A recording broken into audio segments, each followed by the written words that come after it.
Simpson and Bruckheimer make what are called event movies.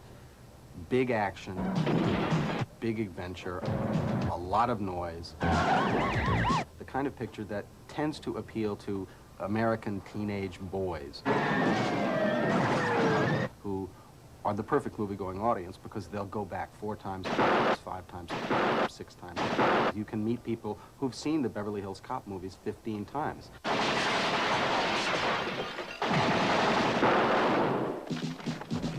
A Simpson-Bruckheimer movie is a very simple-minded, rather stupid movie that people would have been ashamed to have made 50 years ago, made in the flashiest possible manner with the least possible humanity and compassion, but then makes $100 million. I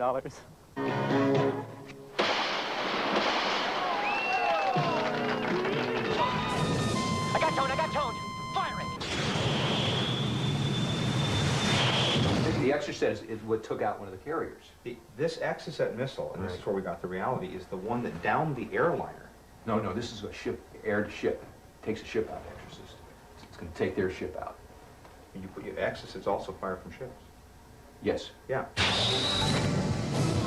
There's nobody like those 2 guys. I mean, people were saying to me, "Oh man, you're gonna meet those crazy bastards." Oh man, I mean, you know, somebody said to me, oh, it was a director that had worked with them, came up to me and said, "You got a bulletproof vest?" Right. Their reputation was that they were control freaks, that they liked taking young directors and actually being able to control those directors and using them to produce their movies, their product. But they are the best in terms of what are called packaging merchants. Stacy?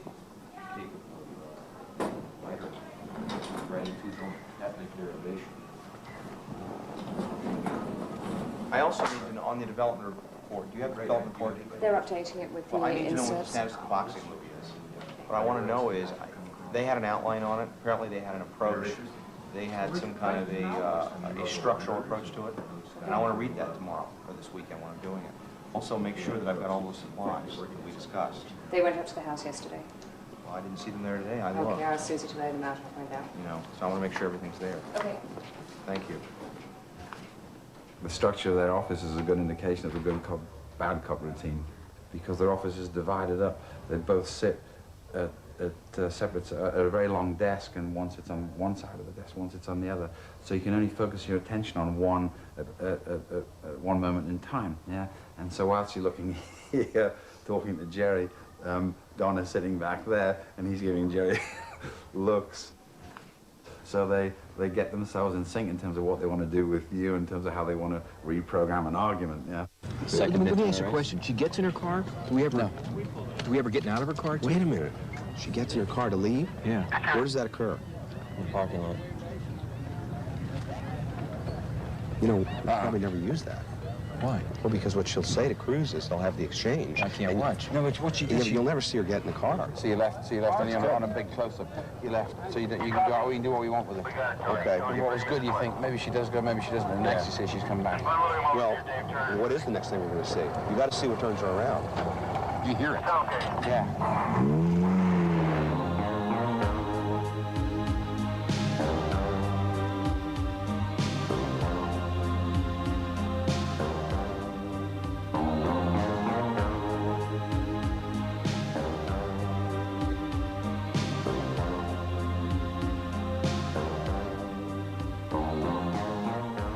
The deal was unique in that it promised the 2 filmmakers a really unprecedented license to make any picture they wanted, with any star, with any director they wanted, from any script, without having to go to studio executives to ask permission or to get budgeting.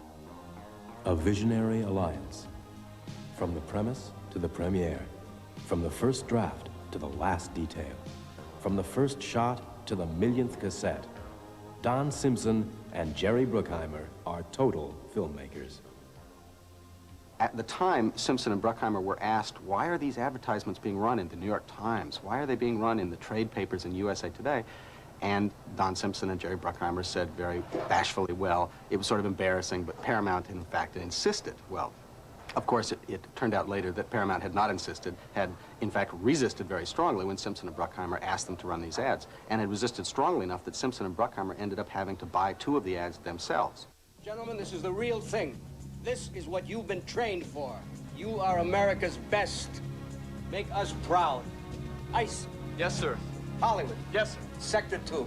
And Maverick, you back him up with Merlin on Ready 5. Yes, sir.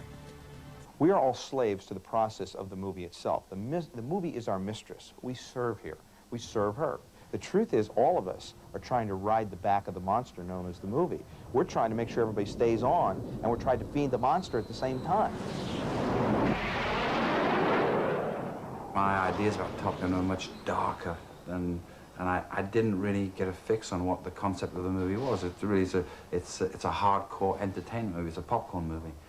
And I was trying to do something much darker, much more serious, much closer to Apocalypse, you know. I was trying to push the tone of the performances and the actors and the situations into something which is much stranger and darker. And in hindsight, I was wrong, and they were right. You know, they kept saying, no, it's a different tone, it's a different color, it's much lighter. Yeah, it's an entertainment movie, it's not a message movie. We gave him the opportunity here to lay in a little sequence where he could become a painter. We also had some problems with it because there were moments in time like this shot, if you can tell where the light is back here, where the light wasn't right, and Tony said, this is a nuclear-powered aircraft carrier, mind you. Tony says, well, let's turn the carrier around to get the sun in the other direction. And the Admiral says, that'd cost $150,000 and take a day. Tony said, so? Let's do it. We said, no, we're not doing that. I mean, let's turn the aircraft carrier around. At one point in time, they were actually going on war missions or something. They were war games. Well, what happened we were out there. We negotiated with the Navy, and we finally got it down to $15,000, except we felt it was excessive and wouldn't pay for it. So Tony took out his own checkbook and wrote a check to pay for this particular shot. light. He maybe got 2 shots for 15 grand. Although they have had famous directors work for them, all their films tend to look the same.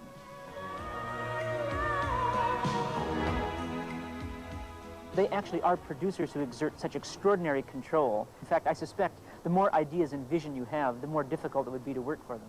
You know, so I'm very tenacious and willful in a way. And I was warned by the studio, by Paramount, when we were shooting Top Gun, about Kelly McGillis and her makeup. They said her makeup was too strong, and she was looking a little bit whorish. Yeah, and that comes from my background, I think, in advertising in terms of lipstick and eyeshadow and pumps and steam stockings. Yeah?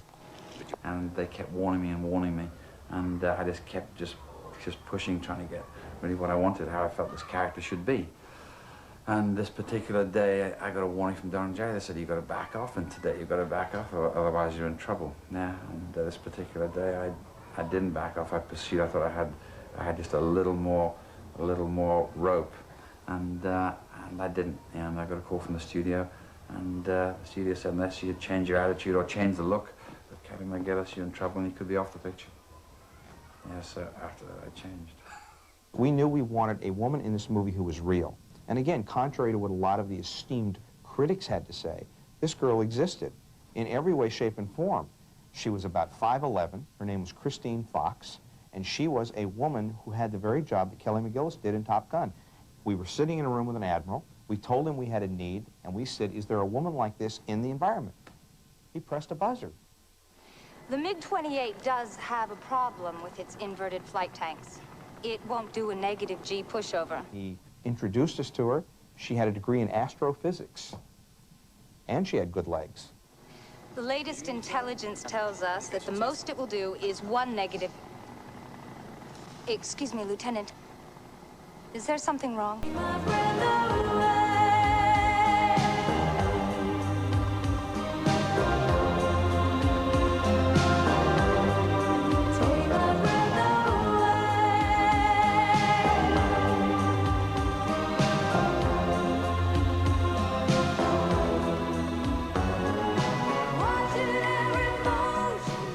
He's exceedingly multifaceted. It's sometimes not readily apparent, but Jerry is the master of detail, and he is also uncommonly smart about what it requires to get someone to do something. I don't think I've ever met, let alone worked with anybody who has a greater capacity for infinite patience and perception when it comes to going from point A to point Z, because if he decides he's going to, he will. Not only that, he has, not unlike what Scott Fitzgerald said, the ability to hold the entire equation of movie making within his mind at one time. I haven't met anybody else who can do that. As a filmmaker, Jerry's the total filmmaker. Well, Don is a very intelligent, very, very smart. He has almost a photographic, if not a photographic memory. And he's a real big picture guy. He's always looking for the entire scope of things rather than the details, which I tend to go toward. And when we produce a picture, we're consumed in the entire operation of it. I was taken to the movies for the first time when I was, I don't know, 4, 5, 6 years old. I saw a movie called The Greatest Show on Earth. And in that picture, Jimmy Stewart plays a clown who's running from the law. He's in the circus. He hides behind his clown makeup to hide his identity. He's accidentally murdered someone. His best friend falls from a trapeze wire, and he has to reveal himself as a doctor in order to save this man's life. And he goes to prison for the rest of his life. I was with my mother, and I said, I won't leave the theater. I won't leave unless you get them to change the end of the movie. I was convinced that was real. I absolutely believed it. After they spanked me and threw me out, it was rather evident that I'd been living in a fantasy world, but Jerry has accused me, and rightly so, of spending the rest of my career trying to change the ending of The Greatest Show on Earth.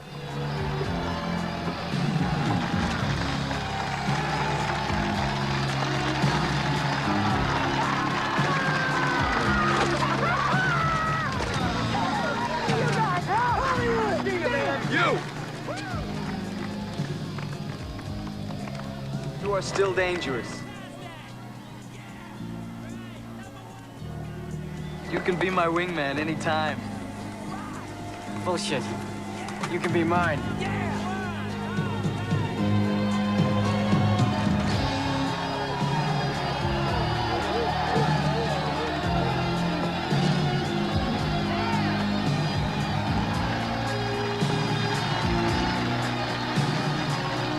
People are addicted to sex, to cheeseburgers, I mean, all of which I plead guilty to.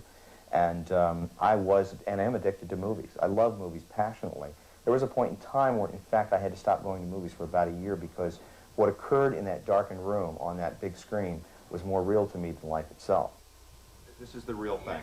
This is the first thing in Top Gun where these guys are going up to deal with absolute reality in terms of the enemy. This is all absolute reality. Everything about this, there's no stage work here. All done absolutely real. And this is where we got the reality. What we did is we added the real thing element here. Take my breath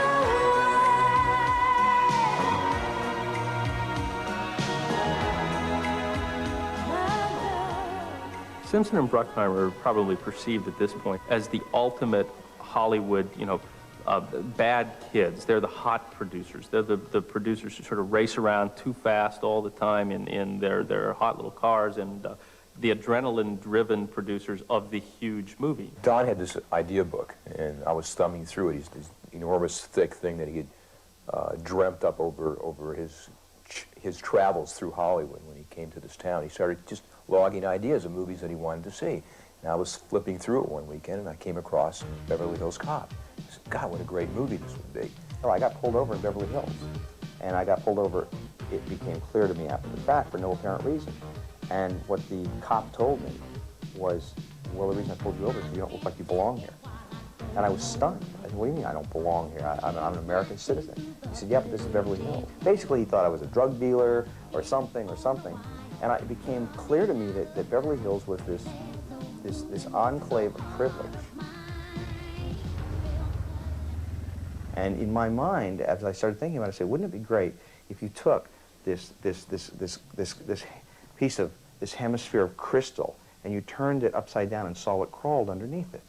And the next phase of me thinking about it was, well, what would it take to probe this environment? Don't you think I realize what's going on here, miss? Who do you think I am, huh? Don't you think I know that if I was some hotshot from out of town that pulled inside here, and you guys made a reservation mistake, I'd be the first one to get a room, and I'd be upstairs relaxing right now. But I'm not some hotshot from out of town. I'm a small reporter from Rolling Stone magazine that's in town to do an exclusive interview with Michael Jackson that's going to be picked up by every major magazine in the country. I was going to call the article, Michael Jackson is sitting on top of the world, but now I think I might as well just call it, Michael Jackson can sit on top of the world just as long as he doesn't sit in the Beverly Palm Hotel, because there's no niggers allowed in there. Excuse me, sir. It seems that we do have a last-minute cancellation. There is a room available. It's a suite, but I'll only charge you the single room rate. Thank you. I'm sorry I got upset. It's probably from jet lag or something. I'm very tired. I understand, What's sir. the rate, anyway? That'll be $235 a night, sir. Fine. Fine. Maverick, we're hit again. It's okay. All systems are functioning. We're okay. Height. On the count of 3, brake hard right. Now, again, 3. this is, we have nothing new. There's a thing in movie making. It's called mirrors. When you foreshadow an event early on in a movie, and then you establish the event, you try and mirror it sometime later. As a matter of fact, Chekhov had this notion that if you've got a rifle in the second act, you better go off and kill somebody in the third act. What really started Top Gun was Don and I, at this point, had made, I guess, Flashdance together. And we had separate offices here on the Paramount lot. I walked over to his office, and as usual, he has about 100 magazines, current magazines, sitting in his outer office. He was on the phone, and so I'm thumbing through all these different magazines, and I hit this amazing photograph, and a thing he calls Top Guns.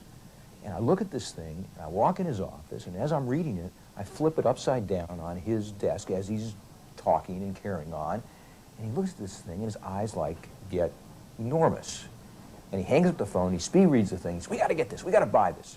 And so he calls our development girl in, and she comes running in the office. She says, get on the phone with California Magazine. We want this right away. And that's how it started. That was the first thing that happened on Top Gun.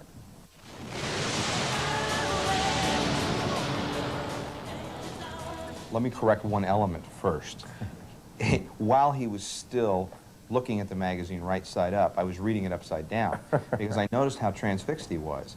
And I was kind of not paying total attention to my phone call, and I started reading the article upside down, which is why he turned it around, because he saw I was doing that. An executive trait. They learn this. It's executive training. You got to read your boss's mail on the desk upside down. It's a tool of the executive warrior trade. You learn to steal information from wherever you can.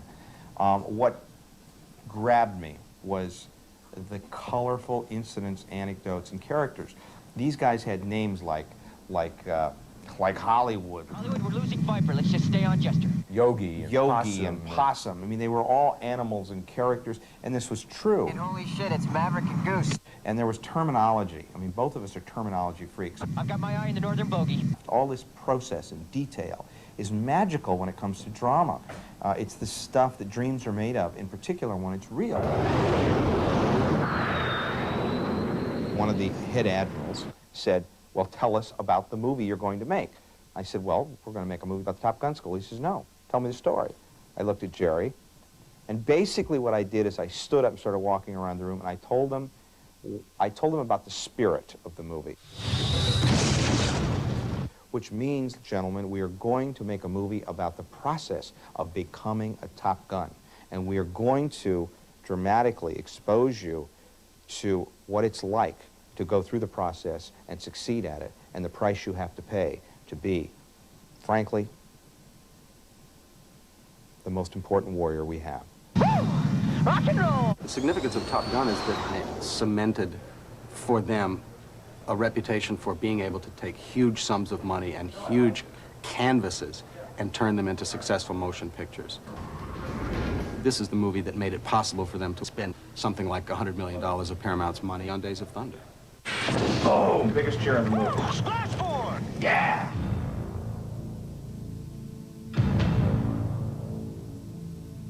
Hold on a minute. Don't you think we ought to talk? What, about how I'm gonna run? Sure. About how you managed to live as long as you have. What you see in the background are what's left of 50 cars we had built. This is towards the end of our schedule, and right now that's it. And every one of those cars that you're looking at down there are cars that have been completely rebuilt because we've crashed them all. So far we've crashed about 65 cars, and these are the only ones that are running today. It's certainly true that Simpson and Bruckheimer, who are both fitness freaks and health nuts, had a certain number of hotel rooms turned into a certain smaller number of hotel rooms. I heard at one point they turned 5 rooms into 1. They turned 3 rooms into 2. I'm not sure what happened in the end, but again, it was an example of what, from the outside, was seen as wild overspending. I was desperate to get your attention. Jerry and I have made a career out of making lower budget pictures without stars. That includes Beverly Hills Cop. Eddie Murphy had made 1 movie before that, and the picture cost $9 million.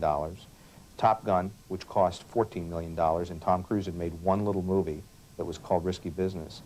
That's the sort of movies we made. We did make a picture in our career this summer called Days of Thunder that cost a lot of money. Well, I'm going to let you in on a little secret that almost everybody else in this world automatically knows.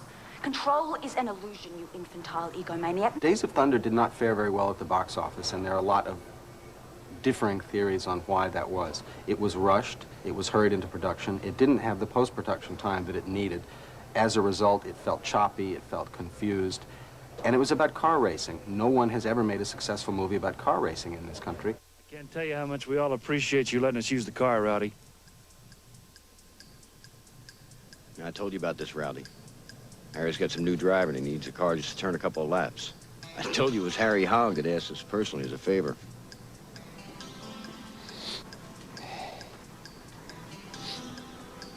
Who is this driver?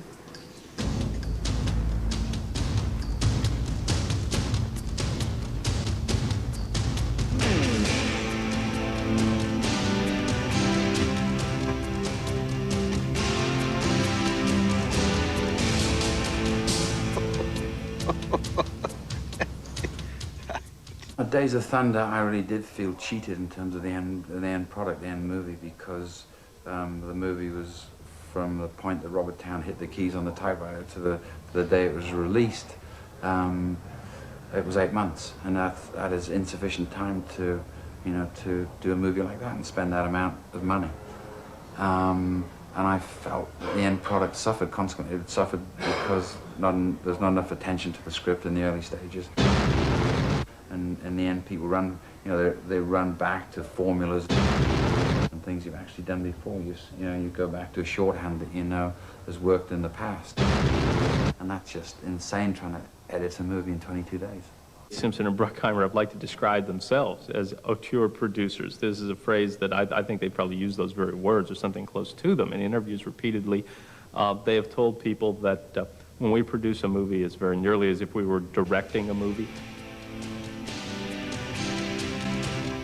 In order to make movies that way, you find almost no escape hatch from the responsibility. So I think that these guys, because they made such a visible point of putting their personal stamp on the film from beginning to end, called a lot of their woes this year down on their own heads.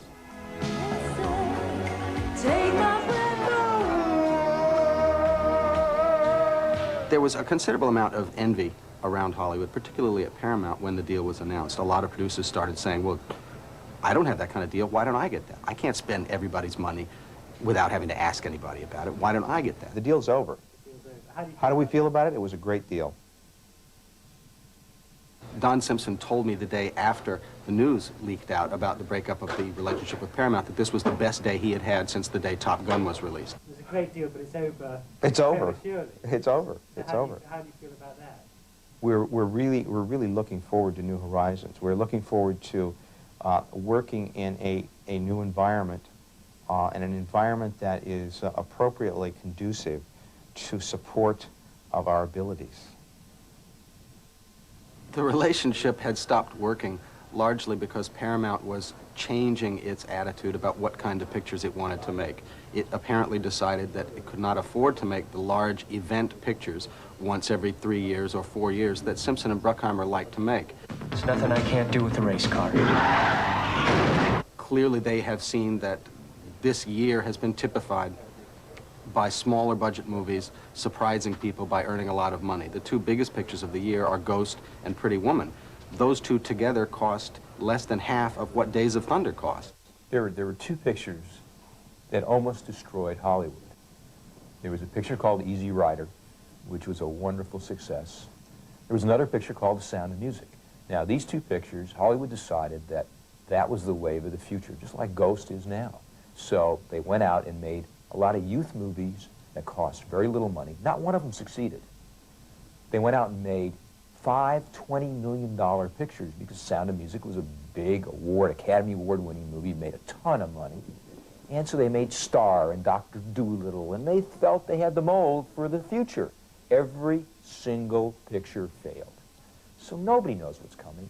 And if they start making a bunch of Ghosts, guess what? They're going to fail too. Ghost, which was a very effective movie for that moment in time and a very good movie, was surrounded by a lot of other movies that helped it pop out of the box. And there was a need for that picture.